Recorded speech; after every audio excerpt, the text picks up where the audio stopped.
Bismillahirrahmanirrahim. Assalamualaikum warahmatullahi wabarakatuh.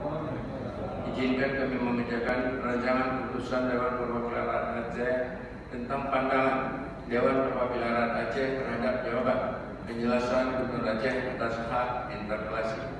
Bismillahirrahmanirrahim. Dengan rahmat Allah yang Maha Kuasa, pimpinan Dewan Perwakilan Rakyat Aceh menimbang A, B, dan seterusnya, mengingat satu dan seterusnya, memutuskan menetapkan satu, menolak seluruh jawaban penjelasan Gubernur Aceh atas hak interpelasi yang diajukan oleh Dewan Perwakilan Rakyat Aceh. Kedua, pandangan Dewan Perwakilan Rakyat Aceh terhadap jawaban penjelasan Gubernur Aceh atas hak interpelasi akan disampaikan secara tertulis yang merupakan bagian yang tidak terpisahkan dari keputusan ini. Tiga, Dewan Perwakilan Rakyat Aceh dapat menggunakan haknya lebih lanjut sesuai dengan peraturan perundang-undangan. 4. Keputusan ini mulai berlaku pada tanggal tetapkan dengan ketentuan bahwa apabila di kemudian hari ternyata terdapat kekeliruan dalam penetapan ini, maka akan diperbaiki kembali sebagaimana mestinya. Tetapkan di Banda Aceh pada tanggal 2 Juli 2018, Dewan Perwakilan Rakyat Aceh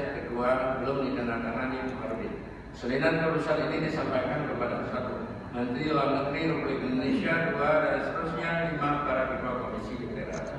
Demikian, terima kasih. Assalamualaikum warahmatullahi wabarakatuh.